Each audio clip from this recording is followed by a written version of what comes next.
just a little bit late, 5 minutes. I think that's standard. So one day we'll start 10 minutes early and just trick everybody. That'd be great.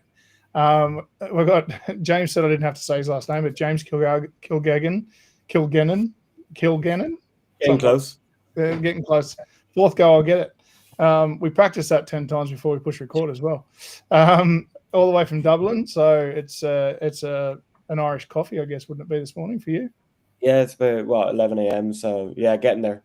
Getting there. And he's given me a term this evening which I've not heard, but any of you Irish fans out there, he's been goosed for the last couple of days. He's been very sick. I hadn't heard that before. So thank you for jumping up and jumping on for us, mate, because I know you were pretty ill.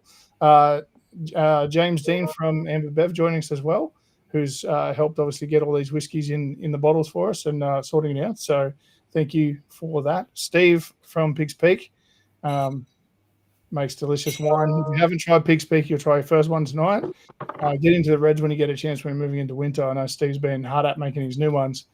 And then we've got Will, who is also damaged. Everyone's damaged tonight. Who's from Young Henry's, who supplied all the beers tonight. So thank you again for that. But I'm gonna say thanks once more. Pass you over to James. You can take through Writer's Tears. But firstly, before you do, we might just pour the first whiskey and a little symphony crack. Everyone's got their beer, and we'll pop that together. 3, 2, 1. Here we are. Look at that. Sorry, I had to unmute. Sorry, you're not sharing a beer with us, James. So, yeah, James, take us away. Where for anyone watching, where the lineup, we'll paste it on a Facebook page, but it's double oak with the lager, Mizunara with the Newtown Mid, Masala with a hazy, and the ice wine with the ice wine. Go figure. James, after you, sir. Great. Yeah, no, happy to be here, and really appreciate an 11 a.m. start for me as opposed to the previous ones that I've done in Australia and in your direction, which have been at like 5, 6, 7 in the morning, which not always appreciate a little bit later. But yeah, thanks for having me, and yeah, hello to everyone. So my name is James Kilgannon, is the easiest way, or Seamus Macgila Nagila Gannon, Osquelga. But my job, I work for Writer's Tears and the Irishman whiskey. So we're, I would say, Amber Beverage Group, or Walsh Whiskey, you might have heard us. So tonight we're going to be going through our Writer's Tears range. And I suppose my job is to kind of work on the liquid, but then also the marketing and all the labels and the bits and bobs for the actual brand across the world. A lot of it is not as interesting as pregnancy labels and making sure the gold foil is right on the label. But we're a small enough company, so we're a handful of people. So a lot of us wear many, many hats when it comes to our products. So we've been in the company for a while, and we're kind of delighted all the time to go see people drink our product across the world. But kind of to give a background on Writer's Tears, I suppose if people haven't tried it before, we're not one of the new whiskies that are on the block, so to say. Irish whiskey has had a resurgence where, like, say 15 years ago, you'd see maybe 1 or 2 bottles of whiskey that were Irish on the back bar, but now you'd see like there's 50 active operating distilleries in Ireland at the moment. So it's a great time for Irish whiskey, but we've been around since 1999. I suppose we've kind of been tipping along, slowly growing the brand for a while.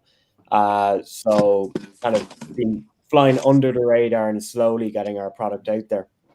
And the first brand we launched was the Irishman, which is all single malt. And then after that, we launched the Writer's Tears brand.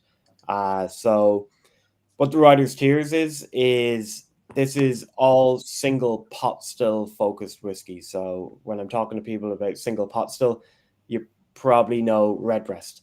That's the main thing that most people would know for single pot still is Redbreast, and it is Green Spot, which accounts for the majority of pot still sold globally.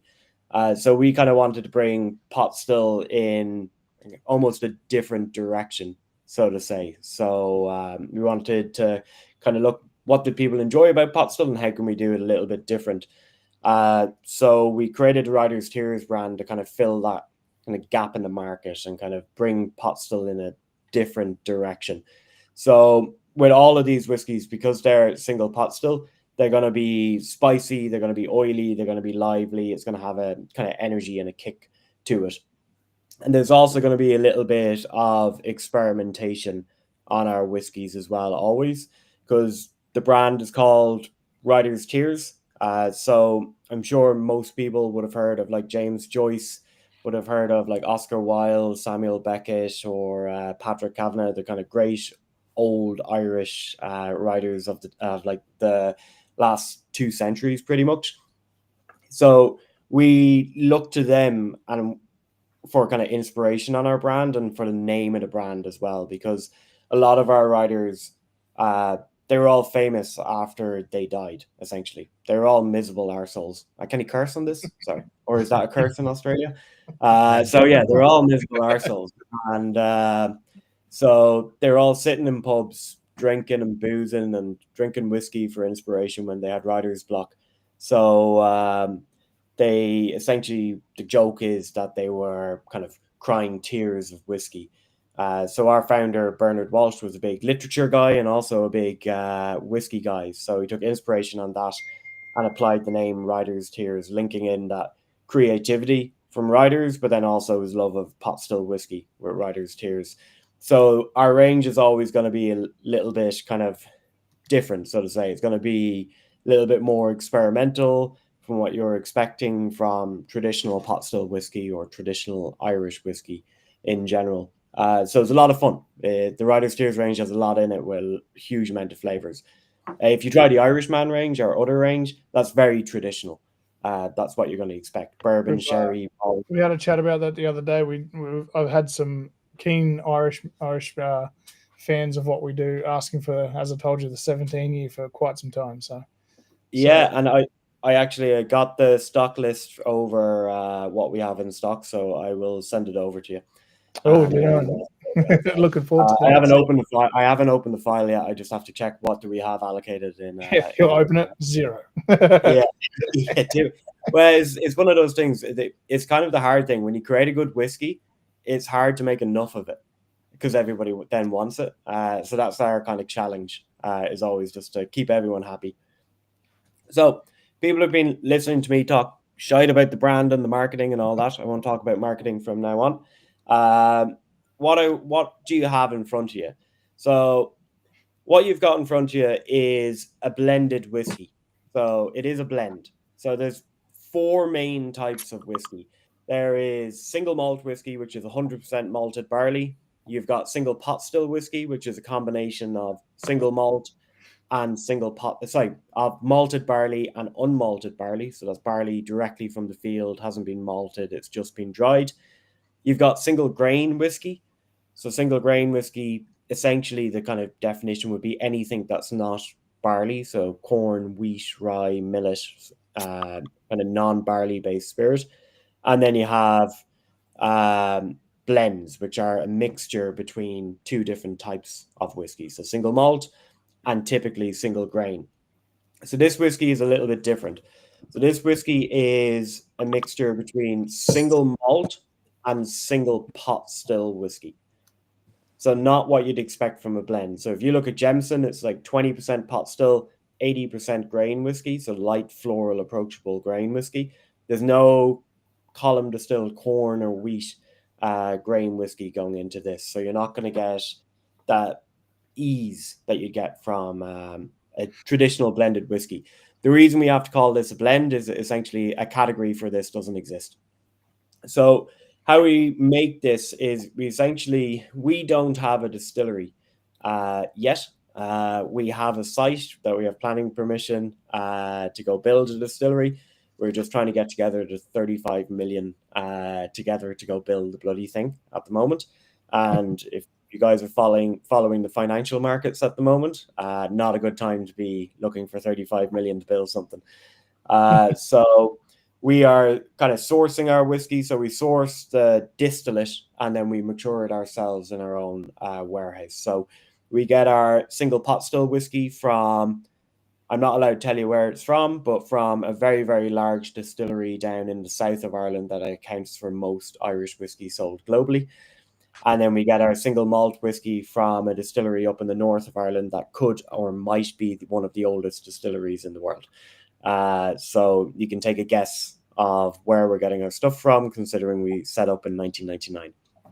So what we do with our distillate is we put it into bourbon casks to give a good foundation, a good kind of familiarity, which means that each and every one of you are going to pick up your whiskey and you're going to smell vanilla, honey, caramel, traditional whiskey flavors. You're going to pick that up, and it basically just means that if people go into a bar or buy this in an off license, they go, right, I haven't wasted money. This is whiskey. This is familiar to me. And you'll get your traditional single pot still spice and an oiliness. It will be spicy, it will be lively, it will have a little bit of energy, but it won't be too overpowering. It will be there, but it's not going to be punching you in the head. And the reason for this is one of the biggest problems in whiskey is people want to drink pot still whiskey, but they make the jump from Jameson. It's too powerful for them, so they just jump immediately back to Jameson. They go, that's too strong, it's too powerful, so they just go back to what they traditionally drank. So we wanted to kind of sit in the middle by not going full single pot still, going in a blend between the two to kind of make it approachable and easy. So this is aged for about, say, on average, our batch size would be about 10 to 15 casks. So from a batch size, you're looking at 5 to 7 years on average in the bourbon casks, in and about that. Sometimes, like I would say 6 is probably the easiest answer to give. We want it to be 5 because it would be cheaper. It would get the product out quicker to you. Sometimes we have to wait 7, which brings up the cost. It brings up everything on it. So then we do a second period of maturation in this, and this would be kind of anywhere from a year to a year and a half in French oak cognac casks. But I don't think we need to say French oak with cognac because all cognac is French oak by law, but it just sounds fancy. So I'm going to say that. So they're French oak cognac casks from the Lagarde family in cognac. Again, not allowed to declare exactly what cognac, but if you do some Googling, you'll find out exactly where it's coming from. In terms of oak, like what type of French oak, I actually don't know. It is a mixture between different varieties of French oak. I know there's about 15 different varieties, so it is a mixture between them. But we age it in the cognac casks essentially because all of our whiskey is triple distilled. So it's all triple distilled, and triple distilled always has a fruity nose on our whiskey. So looking at how do we amplify triple distilled aroma is by putting it into something that matches those notes. So for us, it's an apple and pear note. If you want something, a spirit that has rich apple and pear notes on it, cognac. Cognac and brandy is always going to be rich in citrus and apple and pear. So we're basically, it can seem like wizardry sometimes with cask maturation, but sometimes we're just putting it in something that matches the flavor to amplify it even more. And then knock it all together, 46% ABV, non-chill filtered as well. If it's above 43%, we'll always go non-chill filtered, essentially because chill filtering stuff is very expensive. It's an extra step that we don't want to pay. So the volume increase from chill filtering is not really worth the gain that we'll get. So we leave this non-chill filtered 46% ABV. It's a fun word in the old whiskey industry, isn't it? Non-chill What'd filtered. you say? It's a fun word, non-chill filtered. How people feel. Yeah, non-chill filtered caramel coloring is a single cask and is a cask strength. Yeah, there you go. So we'll just say if it's not non-chill filtered, you're just saving money. Right? Yeah. It's no, realistically, so if you're putting in stuff, more. Yeah, it's an extra step that you have to pay. And I suppose if you're doing stuff in like 30,000 cask batches and massive batches, bringing it down from 46 to 40, the volume increase is huge in that with the amount of extra bottles you get. So it is worth it in that. But for us with pot still has a really oily texture to it, really oily, silky, chewy texture. So we want to keep that in. We want to keep that in our whiskey and keep it as because texture is extremely important in any type of drink. What do we think of it? I think everyone's finished their whiskey, have they? No, close to. So they must have enjoyed it. What were the 3 flavors you said we had to get? Vanilla, caramel, and vanilla, honey, caramel. That's my kind of like, if you're ever stuck on a whiskey tasting, just say vanilla, honey, caramel. Because the majority of all whiskey globally is cherry you fool. Yeah, it's a lot of my job in marketing is saying vanilla in like 10 different ways. You got butterscotch, got yeah. Don't forget the caramel. Got a bit of caramel coming through. You know, a bit of toffee. Yeah. All the fun ways to say the same thing. It's good. It's very, very easy to drink. Very light. Very quaffable. Quaffable. Yeah, that's a new one for me. All right. Well, yeah, you go, James. Apologize. I was just going to say, yeah, and so you said they're easy. That's what we want from this. So we're going to get to bigger whiskeys, but this for us is a stepping stone into the world of single pot, still into the bigger and heavier whiskeys. Like nobody starts their whiskey journey on a cask strength Lefroy. You start on you start, well, some people do. Well, we were the ones who started like that and made a career or a hobby out of it. So for us, it's kind of, we're trying to bring more people into single pot still whiskey. With the core range of Riders Tiers, like, is this where it starts, or? So it starts with a whiskey called Copper Pot. So we only have 3 whiskeys in the Riders Tiers range that actually have brand names. Everything else is just cask name. So Copper Pot is essentially just the bourbon cask component of the double oak. So it's kind of a little bit younger. It's at 40% ABV. So it's like a Jameson plus 5. Ooh, a Staffy. I have a Staffy. Lovely. Sorry, I just saw a dog. So 40% ABV is the Copper Pot, and that would be like the entry level into the range.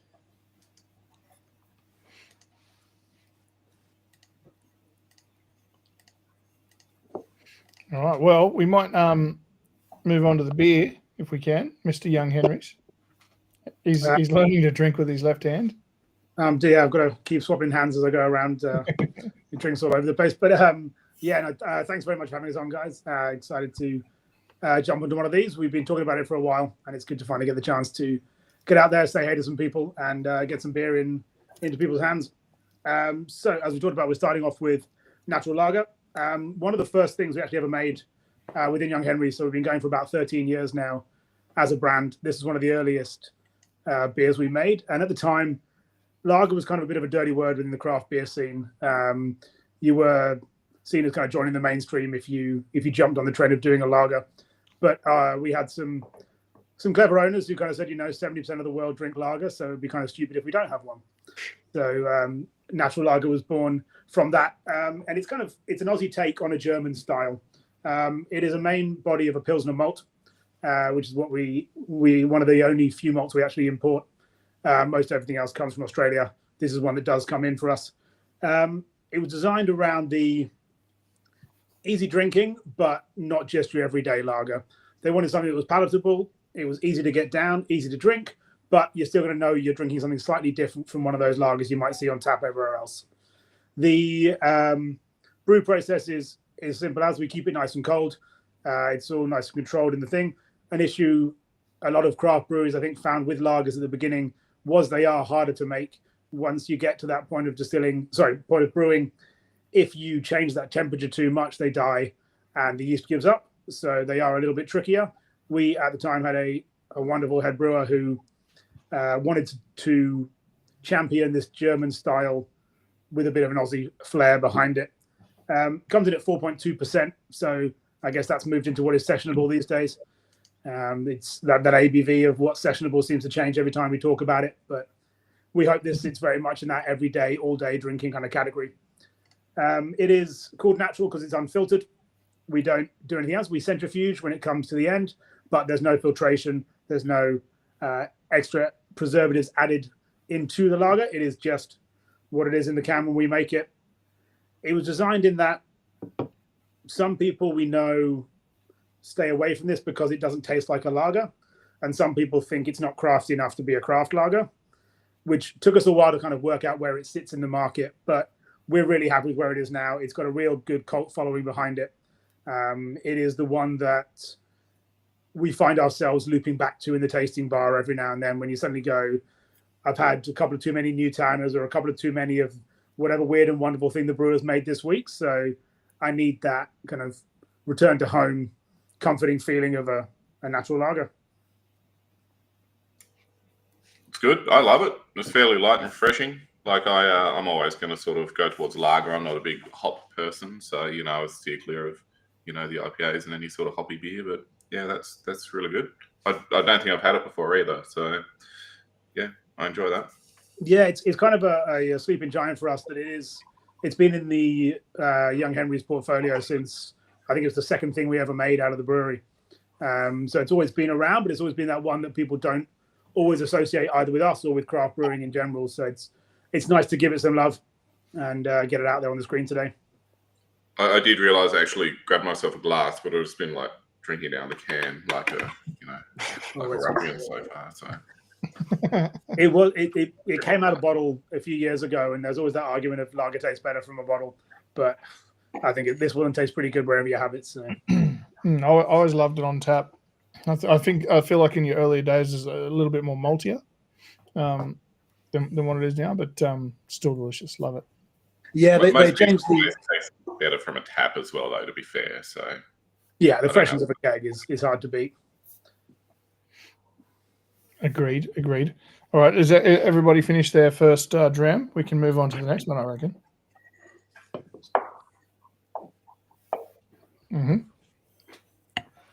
So next one's the Mizunara, or the Japanese cask finish, as you've called it. And this one's 55%, so it's the highest ABV of the four that we're doing tonight. But in fairness, the next two are quite sweet, so this makes sense. Yeah, it's the Mizunara has turned into definitely one of the cult whiskies and kind of most sought after whiskies that we have. So this originally was released for the Japanese Rugby World Cup. So that's where the kind of product was kind of born. And I suppose there was an interest in Mizunara casks. So Mizunara is a really annoying, unique style of oak that tastes amazing, smells amazing, has a really different character to what you'd expect from whiskey, and brings so much to a whiskey, but is an absolute bloody nightmare to work with. It really, really is. So the casks that we use from this release, so these are from the foothills of Mount Fuji, so they are genuine Mizunara oak. So you can get Mizunara in lots of different areas, or you can get Mizunara species grown in, just say, Mongolia or China. The Japanese variety of the oak will definitely be a lot more. You could argue vibrant. They'll all be different in their different ways, but they'll definitely be a lot more expensive. Though, to put into kind of cost perspective, any one of the Mizunara casks that we're purchasing from just outside Mount Fuji would be coming in at about $6,000 to $8,000 a cask. So huge cost to get them. And the reason for that is, and the reason why there isn't huge amounts of Mizunara, is basically just how it grows. So for like the bourbon casks that were used for, say, the kind of foundation of this whiskey, and for the double oak, they grow super quick, super straight. You get a good yield of casks off them. You get you get them quickly, and they're really, really easy to work with, and you get a good yield. But Mizunara can take up to 200 years to grow. The trees twist and they warp, and you get low-lying branches. You get a lot of difficulty with the cask, so your yield on the cask is going to be pretty poor as well. So your yield on the tree is going to be pretty poor in terms of how many casks you're going to get. And then the casks leak a massive amount. So you lose a huge amount of liquid from evaporation from Mizunara oak. So looking at our Mizunara oak casks, like these are huge. They're over 500-liter casks, but our yield from bottles can be very changeable, so to say, on it. So, yeah, so you got the cask number on this one, and this one you pulled 600 bottles from this cask. So I think you had a cask register last time we were chatting. But yeah, I didn't get. I can dig them out, but to put into to say context, we had a collab with an Irish brewery called Dick Max, and we gave them one of our European oak Oloroso sherry casks, which they're sherry butts, and these would be smaller than our Mizunara casks, and with pretty much the same age, floating around, same maturation, just different cask. We would yield 700 odd bottles or 750 odd bottles from a smaller cask than the Mizunara. In the Mizunara, we could get 600, we could get 550, we could get up to 650. It really depends on how much you're leaking, and if you get like the casks wet a hell of a lot, so and the evaporation is huge. So if we get an extremely hot summer and just say a mild winter, you're gonna hemorrhage a huge amount of whiskey from your casks. in that obviously, I love the whiskey. I have since I first tried it. And I don't know if it's the same cask as this, but why the choice for the Mizunara cask as always? Because I know the last one was as well 55%.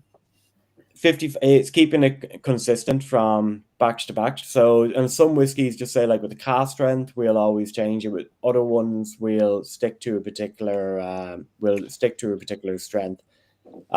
So and obviously there's reasons on excise and tax and all that, making it kind of available for as many people as possible. So for the Mizunara cask, I suppose it has a bourbon base. So this is the exact same blend, that 60% single pot still, 40% single malt blend aged in bourbon separately. So we're keeping, if we're going to talk about like batch size, just say we have 10 casks in bourbon casks, we're keeping 6 of those with single pot still in it, 4 of those with single malt in it.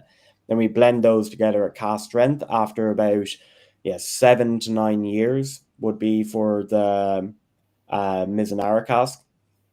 And then we're transferring it over into a mixture. I suppose it depends on the cask. So the casks are anywhere for a year to 2 years in Mizunara oak. We have orders in for new ones. So the current ones that we have, I'm trying to think about the batch that you guys have down there, we have second fill and then we have third fill of Mizunara oak. But the casks are absolutely huge as well. So you don't get a whole lot of liquid contact. So you don't really want it with Mizunara as well. So what we're aiming for with this, and I suppose it's what we look for in all of the batches, is we want pot still to come through. We want that spicy, oily character to come through on the palate.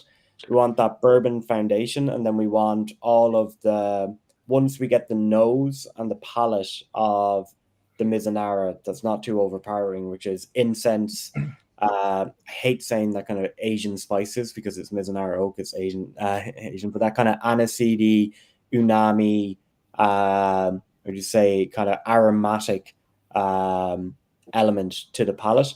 Once that starts getting a kick to it, then we'll take it out. That's when we know that this is matured, because we don't want that to get way too overpowering on this. But it's incredibly unique, and I suppose one thing about Mizunara oak, which is really interesting, is I would tell everybody to go out and try a single grain in Mizunara, a single pot still in Mizunara, a single malt in Mizunara, a blend, the different varieties, because different distillates draw different elements from Mizunara oak, and there's so much there in floral, perfume, incense, kind of aromatic notes that every kind of type of liquid will draw different characteristics from the oak. But it's if you're going to plot this on I suppose what we get asked a lot from our customers is like, how do you compare this to like normal whiskey? It's like, you don't. If you put it on a flavor map, it's off in a different direction in terms of like what you're getting on it. I'm just wondering, do you buy the barrels brand new? Yeah, we would. As in, we do a mixture between purchasing directly from producers and then also purchasing from cask brokers and coopers directly. So with bourbon, we have a number of suppliers that we use, and then these would come from coopers. The Mizunara oak would come from coopers in Japan that would send them over. Then we purchase our tequila cask directly from a tequila distillery. So like sometimes we're dealing directly with a supplier, other times a brokerage, and other times Cooper. It was the Mizunara. I was curious about whether you were getting that with something else in it first, or whether you're actually filling it as a virgin barrel. These are virgin. Yeah, they are virgin casks. Yeah. Sorry, I misheard that. That's right. So they're beautiful casks to look at now, I will say. They're absolutely stunning casks, but these were originally virgin casks. That's why, because we're only doing, so to say, a finish or a second period of maturation, I suppose makes that sound better, the casks have a lot to give. You can get a number of runs from a Mizunara cask, where with bourbon, you could probably get just say 3 is the max, and then they just start tasting like your own product. Yeah. There's a bit of a thing to it. So, do you know if the timber's sawn or if it's split? I don't know. That's a good question, actually. I'm not sure, actually. Yeah, I can check with them. That actually is a solid question. Yeah. I presume that it probably would be sawn, because I know Mizunara has really peaked in popularity. There's a lot of Mizunara has really kind of gotten known, and people are looking for it. So the producers are probably trying to get it sorted and get it out as quick as possible. But no, that's a solid question that you need to check into. And not cheap either. Yeah, really not cheap. That's the main thing. And if you ask any whiskey producer about dealing with their Mizunara casks, they're always going to be grumpy. Apart from the difficulty of working with the wood, if you're aware, is there plenty of it? Is there plenty of Mizunara available in Japan, or is it what's the yield like? There's quite a lot there, but there is like a lot of Mizunara there, but it's the timeline of getting it. So you can't really compare it to American oak, where it's a fully industrialized kind of process where in 80 years your tree is going to grow perfectly straight. It's up, it's managed. There's companies. It's in a smaller scale, and it's timely as well. So it's not to the level of like French or French oak, Spanish oak, or even American oak. A lot of the problem comes from Japan is too far north. So it's just how the sun, if you want to get into horticulture, just how the sun, the growing conditions, the trees are warped. They look beautiful, but from an actual getting machines in to go process it and grow quickly and get a good yield and make money from it, it's not kind of reasonable. Why do Mizunara oak leak so much? It's so our question is porosity. So different types of wood will have different types of porosity. As the whiskey breeds in and out over the seasons, it will go deeper into the wood, contact the atmosphere, and evaporate out. So there's just a huge amount of porosity and cracks and gaps in the wood. Awesome. All right. Well, I'm going to go for an unaged Newtowner next. It is the youngest thing you'll be tasting tonight. I think Youngest and a different step in the mid direction, mate. Yeah, so a little increase to the Newtowner family, as we like to discuss. It's the cans you guys have got this evening, I think, will actually be the first pallet that came into the warehouse. So these are the freshest ones we could find. So I've got obviously a can of the original, the OG Newtowner that we have. So this product was kind of born out of a request from Newtown as a suburb for a beer for their 150th anniversary. And Young Henrys were approached as a local brewery, and they said, "Can you make us something to celebrate Newtown?" And they're like, "Yep, we'll make you. You know, we've been working on a pale ale. Let's bring it out for the festival." And they, you know, the joke's always been that we made it fun, fruity, and a little bit bitter, just like the suburb of Newtown. So they took this. We made a batch for the festival. Everyone, you know, had a great day with it. We had a few kegs left, and they went down to the courthouse. You know, famous pub around the corner from us in Newtown. They sold through what they had, called up and were like, "Hey, that was pretty good. Can we get some more, please?"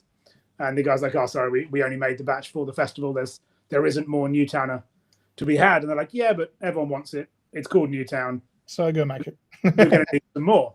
And they're like, "Okay, maybe we're onto something here. Let's make a few more of these, and then a few more and a few more." And we kept rolling with it. And then the idea became that you could only buy Newtowner if your bar or restaurant had a Newtown postcode.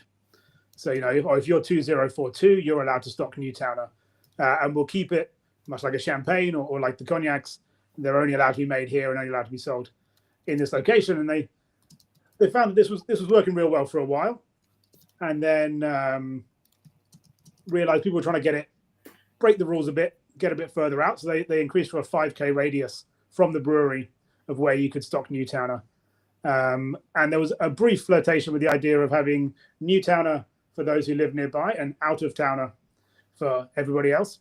But I think they realized how that might annoy certain people in the trade and quickly switched back to just saying, "How about we sell Newtowner to everyone who wants it?" It's pretty popular, so let's not, you know, shoot ourselves in the foot by annoying people. To answer the question there, it is a amp on the front of the can. It is always been a stack that we've had. We are born out of musicians and, as they call themselves, failed rockers who thought they'd make beer instead. There is a new can design coming. You'll see on the 3.5 you guys have there that new design. That is going to be replicated onto the main Newtowner can as well. And they'll mirror each other in the white and the blue. So you have a full bleed blue can for full strength Newtowner, and then the white can for that 3.5. In terms of the difference between the two, apart from just the ABV, so Newtown is sitting at 4.8, and then obviously 3.5 at 3.5. We're using the same hops in both. You've got Victoria's Secret, Cascade, and Galaxy across both of the brews. Only change is that little bit of addition of Topaz into the 3.5, just to give it that little bit more of that passion fruit, a little bit more berry on the back of it that they're looking for. The malts are the same. We're using our Classic Pale and the Crystal Light. Nothing changed on that. The idea being we want this to taste as close to Newtowner as we can, but with that reduction in to make it down to one standard per can. I think the brewers spent a lot of time working on this one. It's been talked about and played around with at the brewery for a long time. It's gone through being called Midtowner for quite a long time.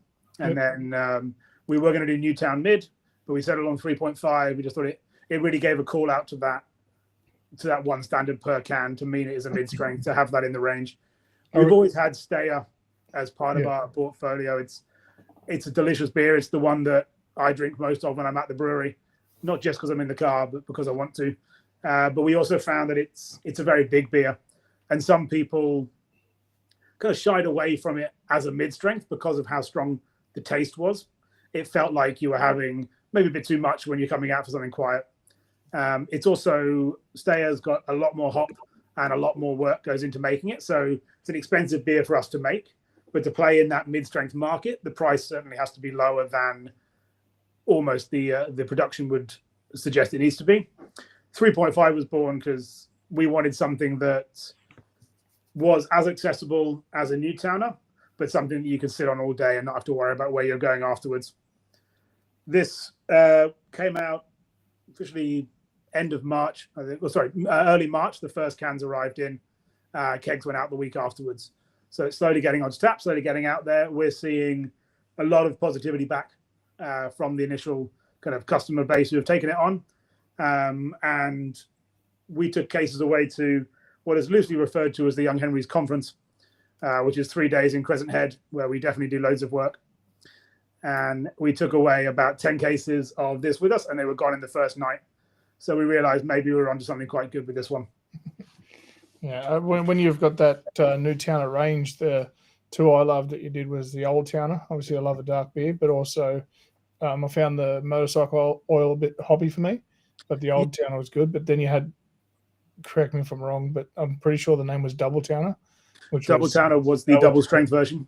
That was just delicious. That was. Oh, I was at the time, for anyone who knows the North Sydney well, I was running the Stone Crow up in North Sydney, and my 2IC went out with one of the reps from Young Henry's, came back in very hungover the next morning and said, "Oh, I think I bought 3 kegs of beer last night."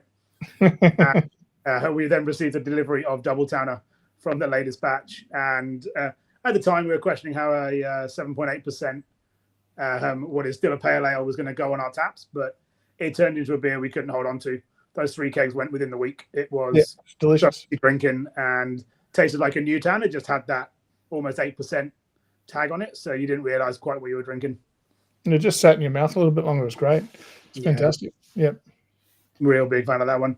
But yeah, I mean, we're slowly working with this, the idea that Newtown is a brand in its own right.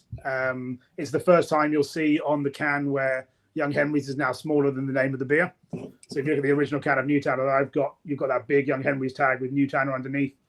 On that 3.5 can, you're seeing the Newtowner call out with that Young Henry slightly smaller, knowing that we all know Newtowner's equating for about 50% of our business.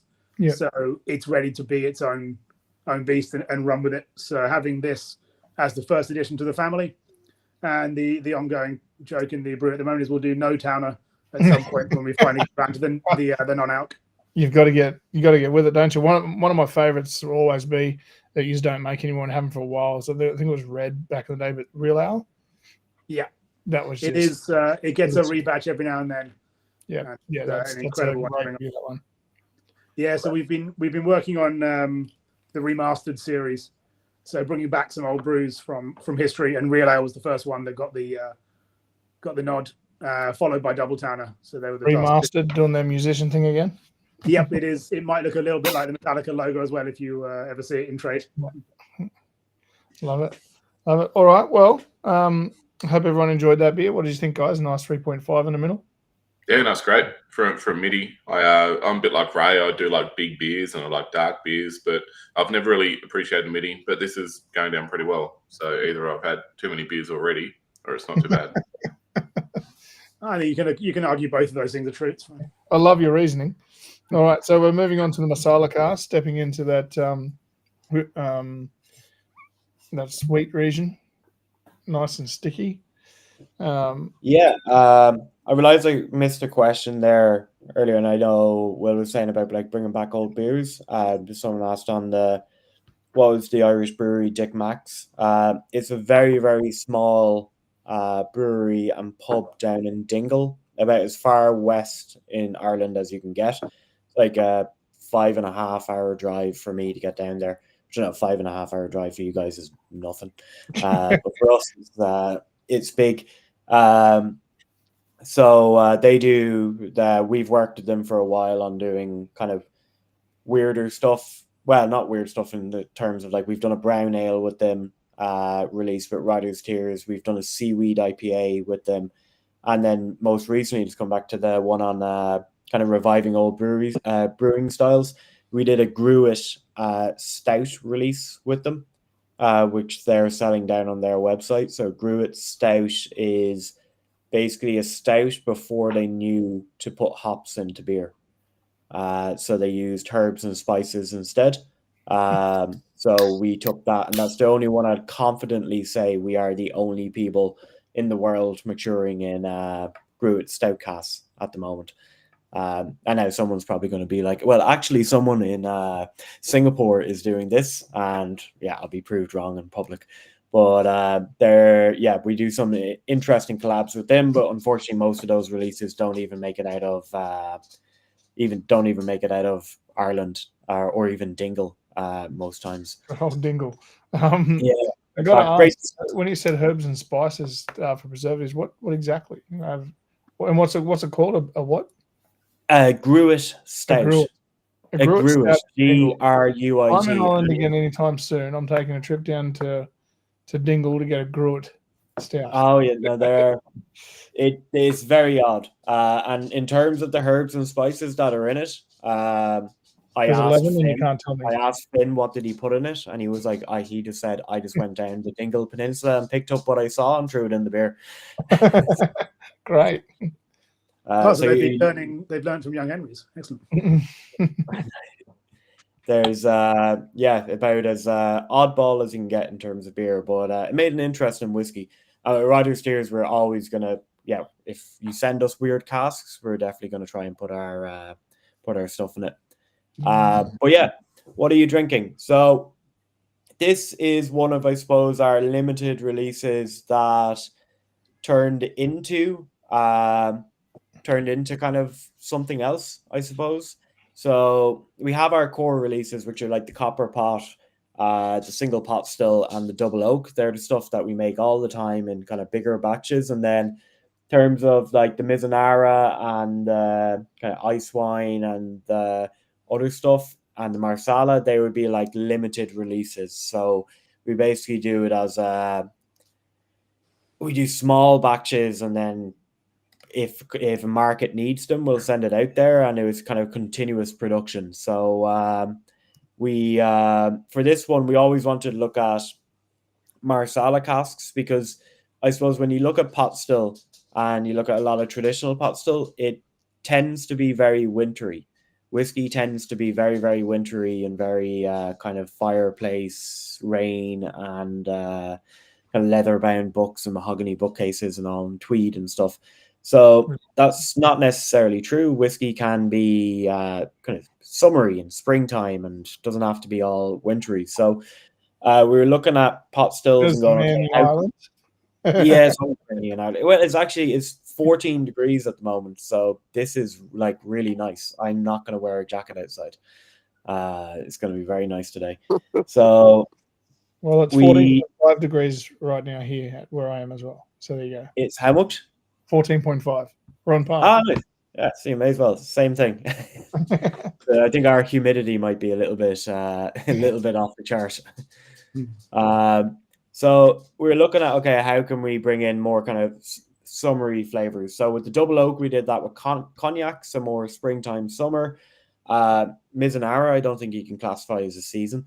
But with Marsala, we wanted to look at bringing kind of nicer, more vibrant kind of springtime fruits in there, rather than just pure kind of sherry, PX sherry, your heavy kind of Christmas spice and kind of nuttiness. So we took again our Copper Pot base. So it's still that base that we had for the Mizunara cask, which is about 7 to 9 years in bourbon with that 60% pot still and 40% single malt. Then we transferred over for, these would be just over a year, not even 13 months, 14 months, depending on the cask, into French oak. So Quercus, I can never say Latin, but Quercus petrae, which is one of the types of Irish Cecil oak, but just from France.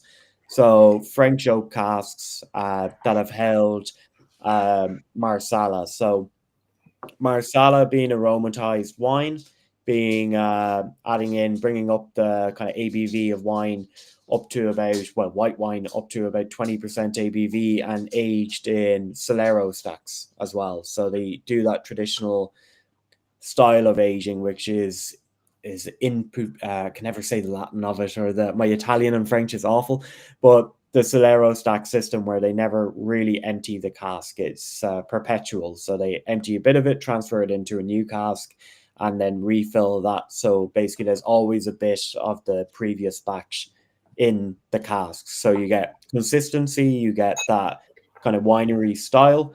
and then you get that kind of signature stamp to it. So these casks have been heavily seasoned for a long time by the Solero producer that we source from.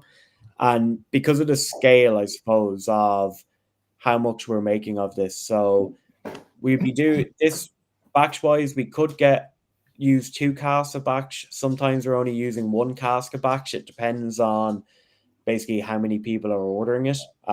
So some years we could get a lot of markets need more. So it should be floating around. Jump in there, James. Sorry, this one actually is from 1 cask, so it says, and only 375 bottles. Yeah, no, then perfect. Yeah, because we've done 800 batch sizes, we've done 700, so that probably 45% ABV. So trying to think, that would be 1 cask. Yeah, 1 cask. Yeah, only bottle 70 or 375. So yeah, pretty good. Yeah. So you have one of the single cask ones. So these are French oak. Yeah, single cask. Yeah, so I have one here in my cabinet, and that's a 2 cask batch. So it kind of really depends on how much orders we're getting, what's the scale, what do we need to produce. So these are Solero stack with Marsala in it that have basically been discontinued. We get them, we age it for just over a year, 13, 14 months, not going up to a year and a half is kind of the average age that we have it in the Marsala. And the amazing thing about, I suppose, Marsala compared to sherry is you get huge amounts of kind of your almond nuttiness, but fleshy fruits. So you get apricot, you get your peaches, you get really rich fruits that are very different for whiskey to what you expect from figs and dates and sultanas. This is all apricots and peaches and more summertime, springtime notes with that, I would say, that amaretto, almondy kind of background that like pinks your dryness in the back, but really, really sweet and vibrant. And this whiskey actually was so well received for us, and it really worked with the pot still that we took the learnings from working with those Marsala casks and brought it in and created a core single pot still release from it. So this one's sitting as a very limited batch release of pot still and single malt, but we took the casks from this and then moved it into a full single pot still aged in PX sherry and Marsala. So kind of we enjoyed working with the casks and what they brought to the whiskey so much that we created another product out of it. So it's kind of getting 2 products from 1 cask, so to say. And then 45% ABV, simply because the first time we made it, that was when you got the pot still, you got the oiliness, but you also got all the fruits and the nuttiness over the top. So it was the point that just kind of hit right for us. But yeah, no, I really, really enjoy this whiskey. If you get a chance, I know it is available and is hopefully going to be on the way down in the coming year. The single pot still release, the kind of big brother of this, really kind of completely different in terms of texture, but has all of the fruity notes on the nose and all of the nuttiness that you get on this whiskey. What do you think of this? Toasted I've always coconut. loved it. Even the earlier one, I feel like you may have done this in a screw cap before as well. Yeah, we were all screw cap beforehand, and then we changed it over to corks. Kind of premiumized the bottle a little bit, and corks just better overall.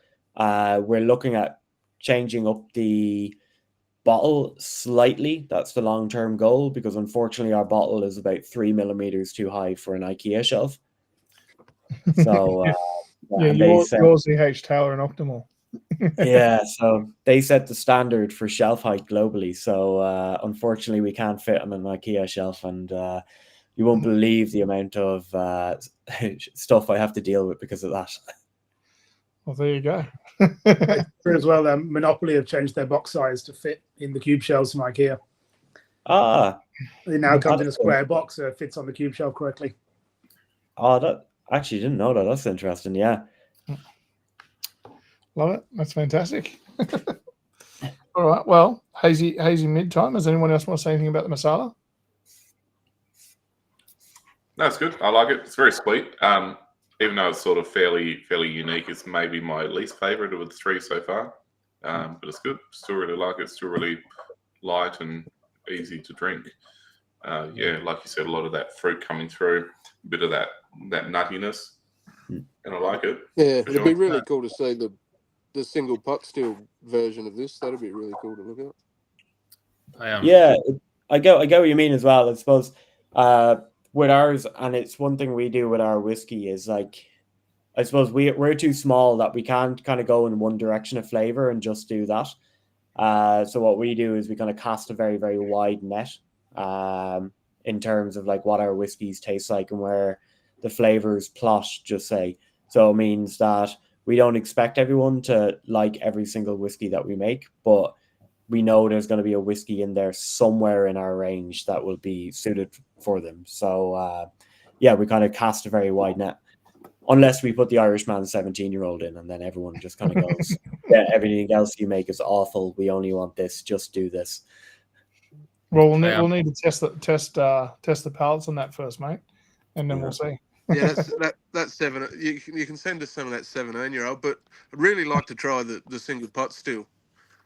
Is that going to be coming into Australia? The single pot still of that, the masala? Where that you got open for us later, mate. You should be, yeah.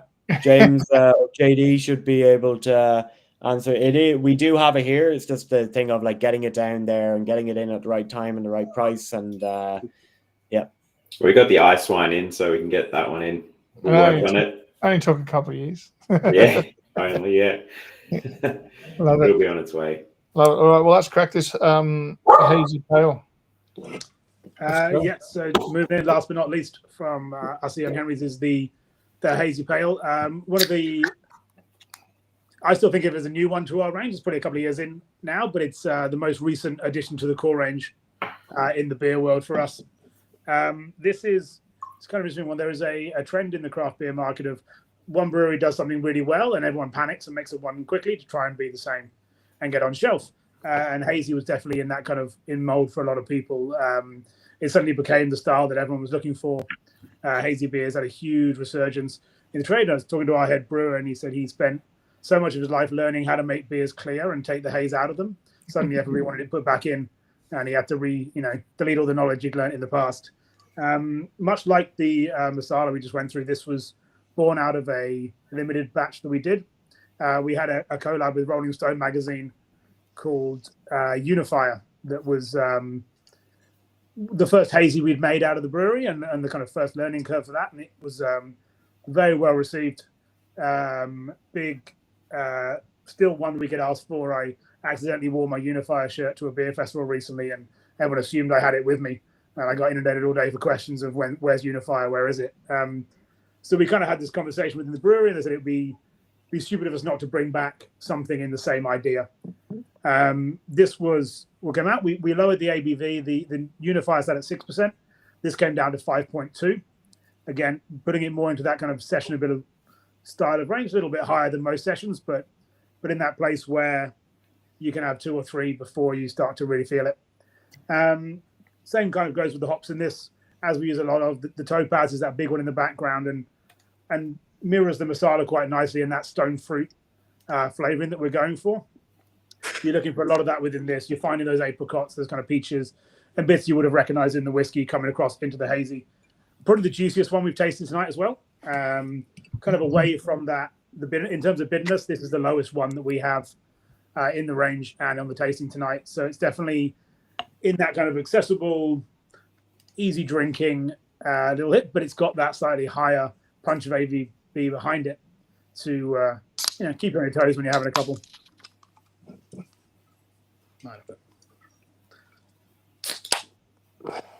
That's a very good sound. We do. We host every year what we refer to as the Tinny Crack, which is on Newtanner's birthday every year. We take over the courthouse behind the brewery, and we do a synchronized. Everybody in the pub gets a free can at 3:00, and we do a countdown, and then everyone cracks the can at the same time. And it's a real good one to hear around the pub as you sat there.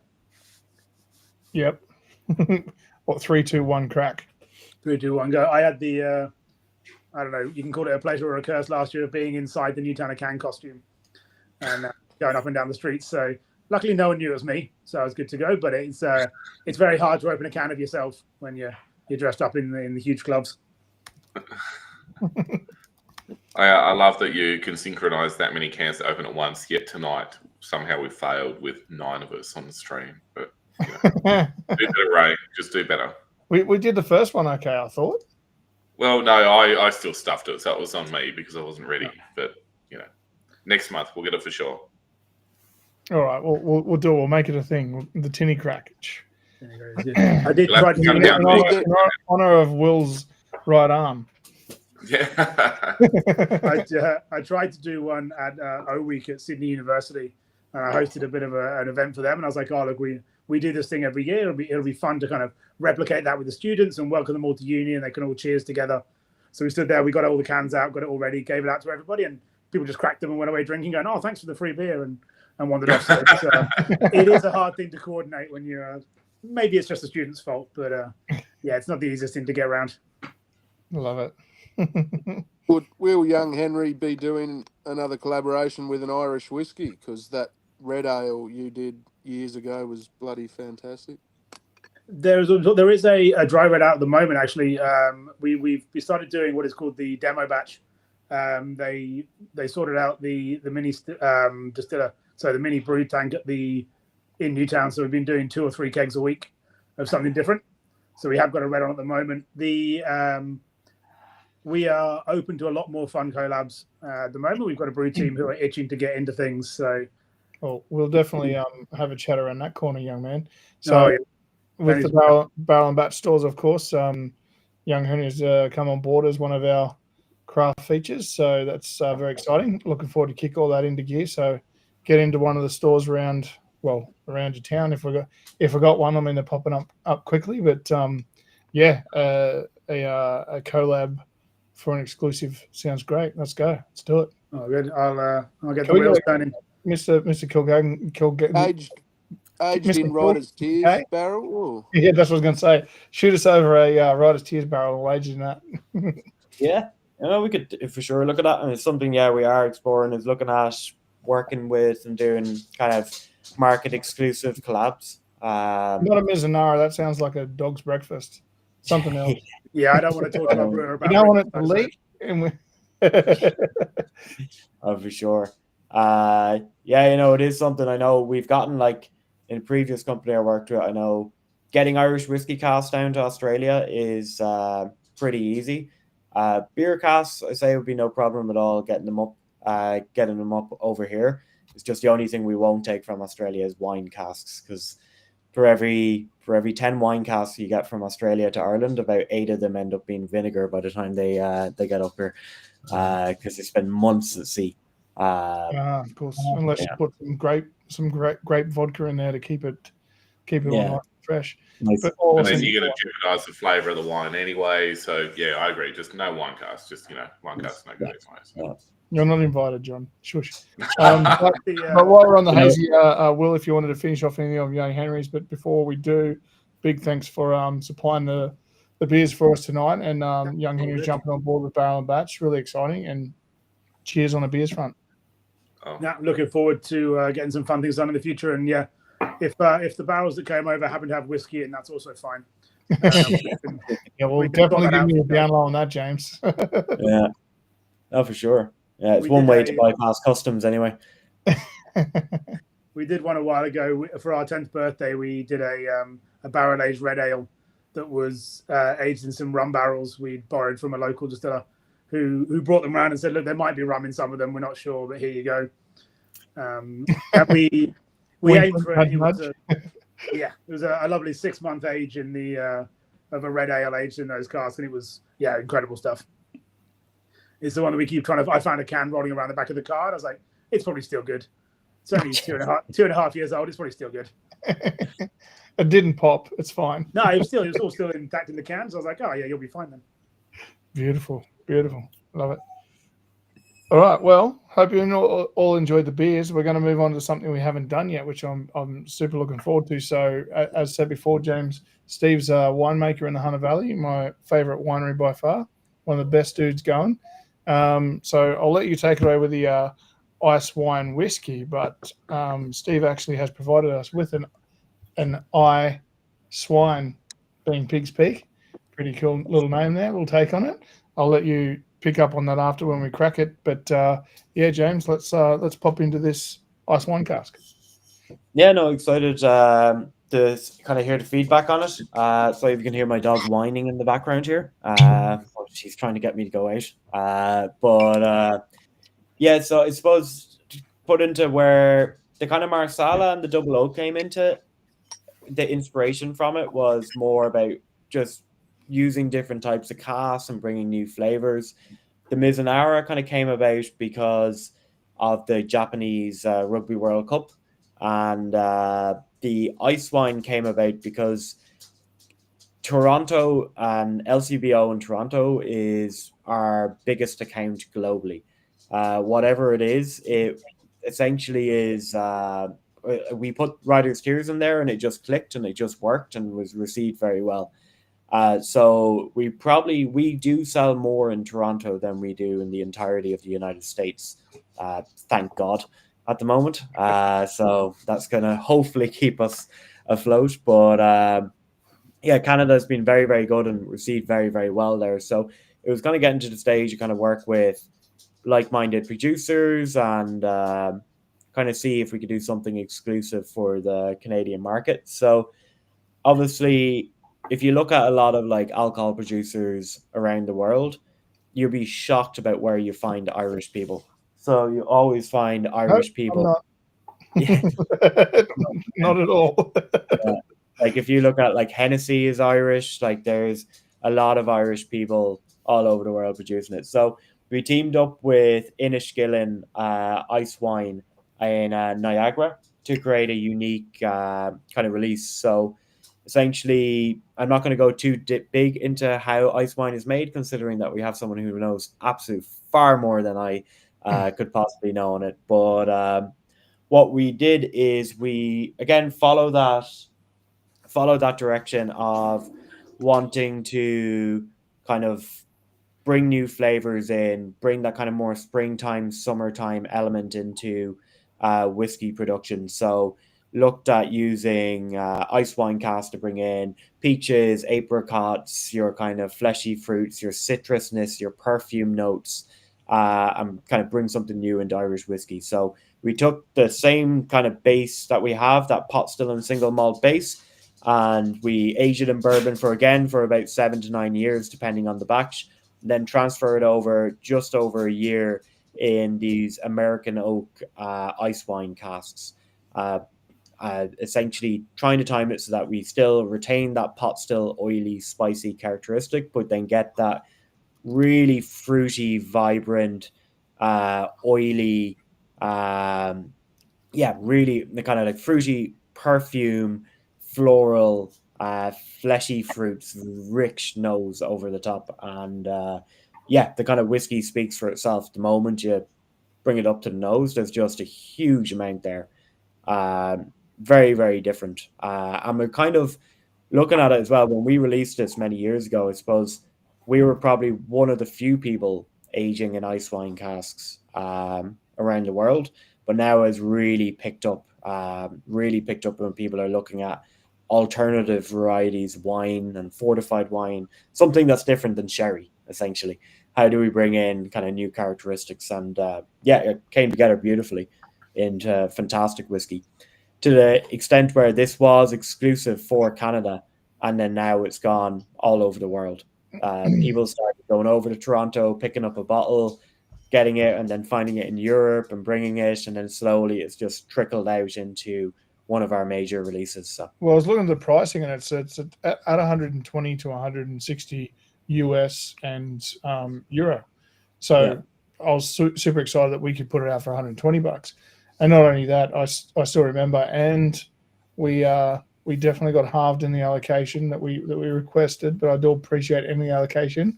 But James, JD, you know how long it Yeah, it was a long time to get this one here.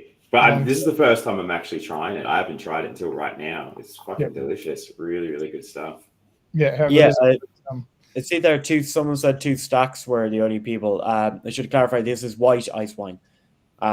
So we've used white, more white grape variety. The 2 stacks, I think, their ice wine is completely different to ours. It's really it's completely different. I tried it once, and there's so much variety in ice wine that there's a lot there to explore. Awesome.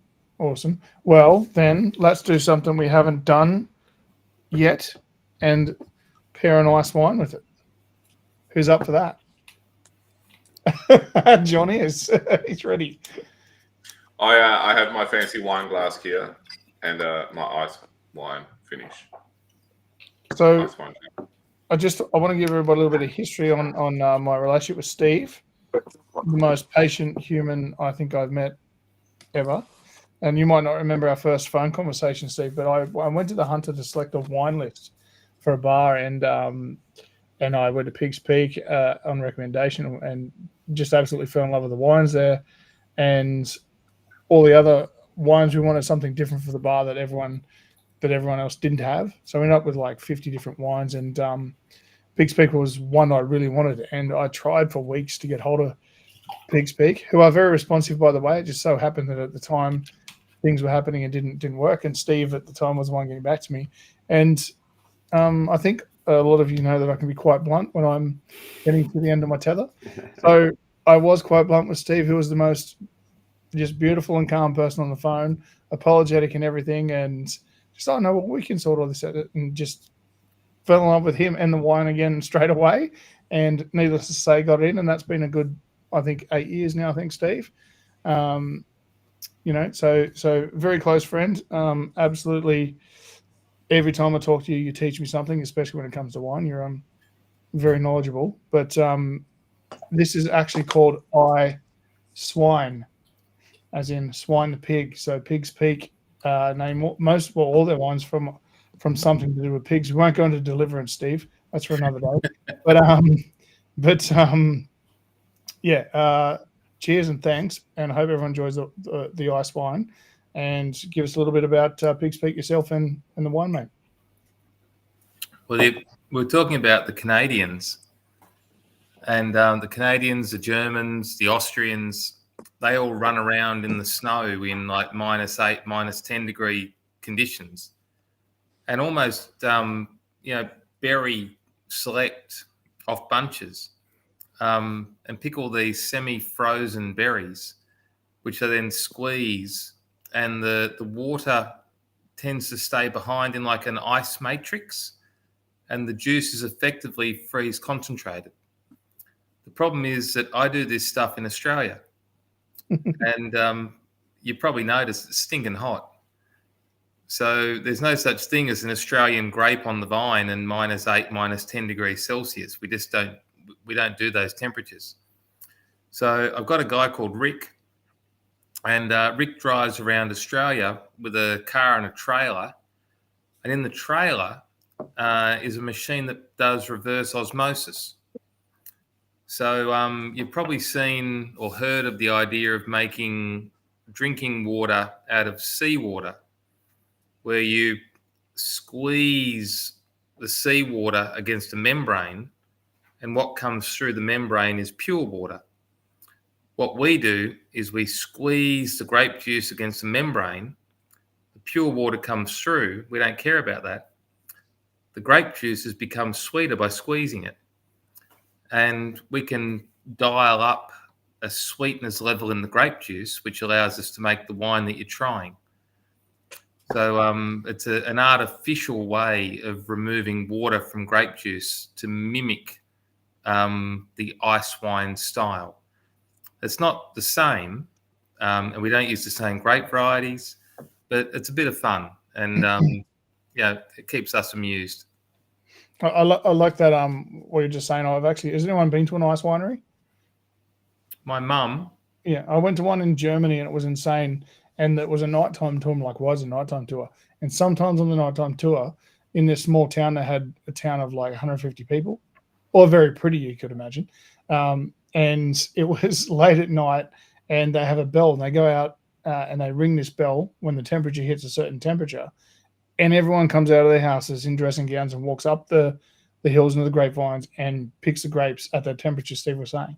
And that's how traditional ice wine was made. Well, they make it, picking those grapes at that temperature, which was just an insane experience.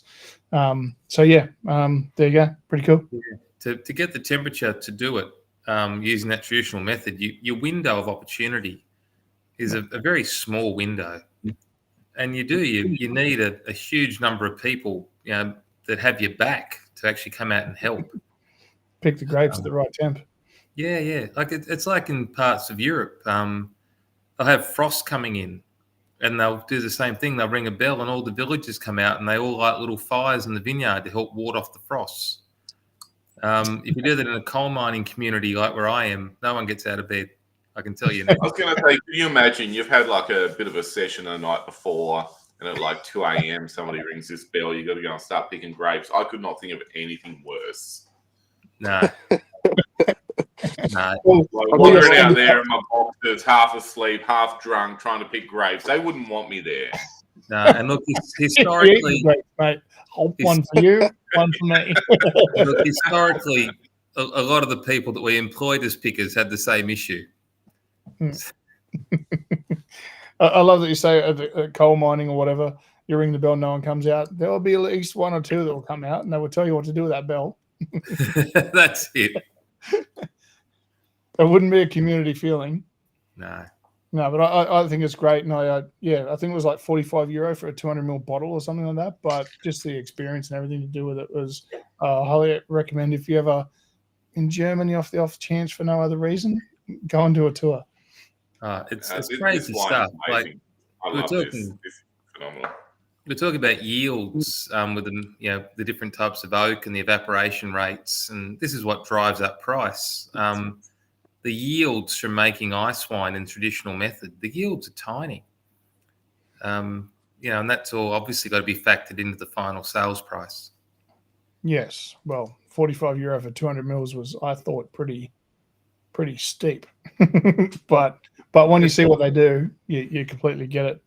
Well, I know you guys understand evaporation. Yeah. When you look at people, releasing 100-year-old port, and you sit there and think about the evaporation of a port over 100 years, and then in Australia, you might pick up a 100-year-old port for $1 a mil. And then you put it the other way around. If you actually made an investment 100 years ago in real estate, what that real estate might be worth 100 years later, as opposed to putting your money into a product that evaporates over time. Like, you can see the problems. There's no reality to a lot of the things we do. But they're fun and we enjoy them. 100%. What's everyone's thoughts on the ice wine? This is amazing. I don't think I've ever had an ice wine before. This is stunning. It's so good. Well, you still haven't. It's an eye swine. Even better. Yeah, if you're ever in the Hunter Valley, people, I suggest dropping Steve a line and dropping in and trying some amazing wines. Love what you do, mate. Can I get this on barrel and batch, Ray? I really do hope, but I'm not the wine guy. So I really hope that we can cross that bridge because, yeah, I think. But you can get it at Pig's Peak online, by the way. Yep. Just I had that Marsala whiskey. Yep. And I took a couple of sips, and just by chance, my daughter had baked a batch of brownies. Perfect. And I don't know if you noticed, if you watch my little square on here, but I was actually snacking on a brownie while I was drinking that, and that was such a wonderful combination. There you go. Yeah, it just went so beautifully together. Whiskey and food and like spirits and food is kind of it hasn't been done enough. It has been done, but I suppose not enough people are doing it. That I suppose lower ABV stuff complements. You can complement a lot of food, but when you're eating something and knocking back something that's about 45% ABV. It's just that explosion of flavor. That extra bit of alcohol really does make a difference to whatever you're eating. Yeah. No, there's a skill in matching beer and food. There's a skill in matching wine and food. There's a skill in matching whiskey and food. But you get them right, and they sing. Agreed. Wait for my boss now this weekend to say, James, why did you expense 20 different varieties of brownies? No, it was work. Well, it was work. I was on the chat with these Aussie guys, and masala and brownies, it's a new thing. I've done whiskey and ice cream before. I've done whiskey and ice cream. I've done whiskey and candy floss. Whiskey and donuts I've done before, tastings. I think about it. Obviously whiskey and steak and normal people dinners, but yeah, there's a lot you can pair if you want to pair something with something else. Well, I always put it down to this: like it's hard to get wrong. You got some genius who brought up compare, cut, and contrast. Yeah. So with a pairing, you can't go wrong with that. That's the first thing. And then, for example, and I always bring this up as an example, Woodford Reserve itself, a bourbon has 240 or 256 now, I think, scientifically proven flavors. That's a lot of bloody flavors. So you've got all those flavors to pair with food as well. It's just about picking the ones it brings out, I think. And I think there's always a better order, as I've said on these before, whether it's beer and whiskey or food and whiskey or beer and food. There's always one that's better for the first mouthful. So your whiskey and a beer chaser, or the beer and a whiskey chaser. There's always a better sit. Yep. In my opinion. Anywho, anything else that I guess Young Henry's, Stephen Pig Speak, if you want to bring anything up, or James yourself with Writer's Tears, anything coming out, it's your floor as well. So do give us any more information if there is anything. It's been a quite relaxed batch up, this one, I've got to say. Everyone's a little bit, maybe it's the school holidays on the way. I feel that, trust me. Scary walking in. I just say, like, I've had some just sensational whiskey and food experiences lately. Yep. And I just think it's something that people don't really talk about. They talk about wine and food. But yeah, if you've got your nous and you've got a little bit of skill and understanding, there's some great whiskey and food matches. 100%, definitely. I'd agree with that. I've done one or two, same as you, James.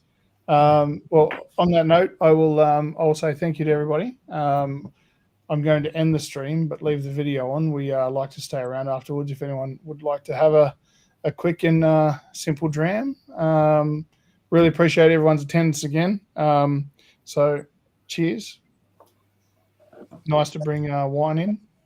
And it's been great. Thanks, Ray. Yeah, thank you, Ray. Thank you, everybody, for coming on. Yeah, thanks, Ray. Yeah, if we're out of stock online, especially with our whiskey releases with what's happening, but beer is always going to be in the stores. We do have stores now, so do go down and check it out. All the guys there are doing an awesome job. So cheers again. Ta. Good night. Bye.